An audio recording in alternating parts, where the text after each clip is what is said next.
Shalom sahabat-sahabatku, kembali kita dalam renungan singkat Sahabat Yesus Ministry. Renungan kita pada hari ini berjudul Kemunafikan. Kita baca terlebih dahulu ayatnya di dalam 1 Petrus 2 ayat yang pertama. Demikian firman Tuhan. Karena itu buanglah segala kejahatan, segala tipu muslihat dan segala macam kemunafikan, kedengkian dan fitnah. Amin. Sahabat-sahabatku, firman Tuhan berkata bahwa kemunafikan adalah termasuk dalam sebuah kejahatan. Maka itu kita diperintahkan untuk membuangnya. Sebab bagaimana kita itu bisa hidup kudus dengan memelihara kejahatan dalam hidup kita? Perlu kita ketahui bahwa tidak ada kekudusan yang berjalan bersama-sama atau beriring-iringan dengan kejahatan.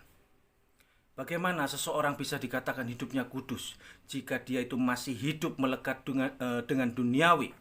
Suka judi, mabuk-mabukan, selingkuh sana, selingkuh sini, bohong sana, bohong sini, menjadi seorang pendusta, pembuat hoaks, mencuri, merampok, dan sebagainya.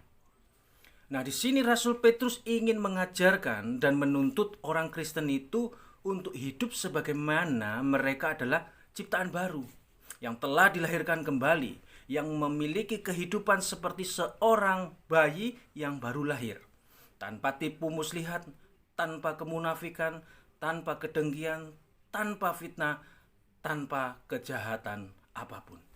Itulah yang harus dilakukan oleh orang Kristen, yaitu apa? Menanggalkan segala kejahatan.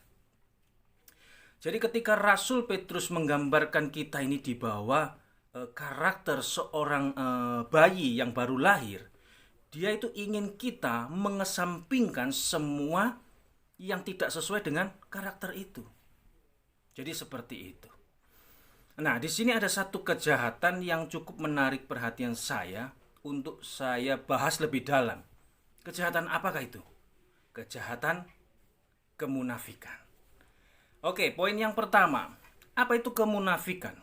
Kemunafikan berasal dari kata munafik, yang di dalam bahasa Yunani menggunakan kata hypokrites, yang dapat berarti seorang aktor, pemain drama, berpura-pura, penipu, seseorang menjadi apa yang bukan dirinya.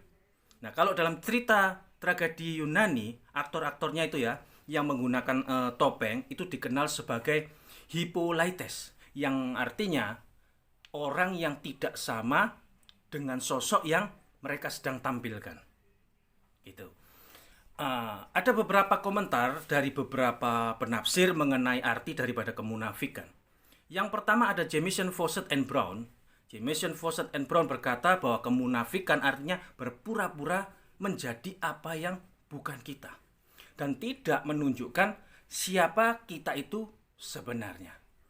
Itu yang pertama. Kemudian yang kedua, seorang penafsir besar bernama Matthew Henry berkata, dalam hal agama, kemunafikan itu adalah kebalikan dari kesalehan. Nah, kalau di dalam perilaku sehari-hari, kemunafikan adalah kebalikan dari persahabatan, yang seringkali dilakukan orang-orang yang suka memberikan pujian setinggi langit tapi tanpa ketulusan, membuat janji yang tidak pernah ditepati, atau berpura-pura bersahabat padahal mempunyai niat yang jahat di dalam hati mereka. Itu yang dikatakan oleh Matthew Henry mengenai kemunafikan. Kemudian ada Albert Barnes. Albert Barnes mempunyai penafsiran yang hampir sama dengan Matthew Henry. Albert Barnes berkata bahwa kata tersebut dapat berarti menyelubungi tujuan jahat di bawah penampilan kesalehan. Nah, kemudian jika kita itu berbicara tentang kemunafikan, kita tahu bahwa Tuhan Yesus sendiri juga mengajarkan kepada para murid-muridnya agar tidak menjadi orang-orang yang munafik. Yesus mengajar agar mereka tidak munafik ketika mereka memberi sedekah, ketika mereka berdoa, ketika mereka berpuasa, dan sebagainya. Alkitab juga mencatat bahwa Tuhan Yesus juga seringkali atau berulang kali mengecam kemunafikan orang-orang Farisi dan ahli-ahli Taurat. Sahabat-sahabatku, terlebih dari semua itu, yang membuat miris dan menyedihkan hati adalah kejahatan ini banyak dilakukan dan terjadi bukan hanya saja di luar, namun juga ada di dalam kekristenan itu sendiri. Banyak orang Kristen menjadi orang-orang yang munafik. Banyak orang-orang Kristen yang berpura-pura, penipu. Di depan orang mereka menjadi bukan dirinya sendiri. Mereka menunjukkan sesuatu yang bukan sebenarnya. Banyak orang Kristen menggunakan topeng dalam kehidupan sehari-hari maupun dalam pelayanan. Ya, ini real, ini nyata. Dan mereka enjoy-enjoy saja ketika melakukan hal tersebut. Saya tidak tahu apakah mereka ini benar-benar tidak tahu, tidak sadar, atau memang mereka belum tahu bahwa kemunafikan adalah bagian daripada kejahatan itu sendiri. Itu poin yang pertama. Kemudian poin yang kedua, bagaimana sih agar kita itu tidak terjerat dalam kejahatan kemunafikan? Ada beberapa tips. Yang pertama, kita harus menjaga diri kita agar tetap dalam hadirat Tuhan. Kita harus selalu ingat bahwa Dia ada dan berdiri tepat di sebelah kita, dan matanya selalu tertuju pada kita. Oke, itu yang pertama. Kemudian yang kedua, kita harus banyak dan sering berdoa kepada Tuhan untuk memunculkan, untuk menimbulkan spirit yang benar di dalam diri kita. Karena apa? Karena pada dasarnya kita semua ini memiliki hati yang munafik. Ini yang cukup perlu diperhatikan karena cukup berbahaya. Karena dari dalam itu keluar, itu yang keluar di luar. Kemudian yang ketiga, kita harus menjaga hati kita dengan segala ketekunan. Kita harus melakukan pengamatan setiap hari. Kita coba cek terus bagaimana sudah murni. Nilai dirimu sendiri dengan serius di hadapan Tuhan. Kemudian yang keempat, ini cukup banyak dilakukan orang ini. Ketika kita berbuat baik, hendaklah melakukan semua itu sebagai sesuatu rahasia.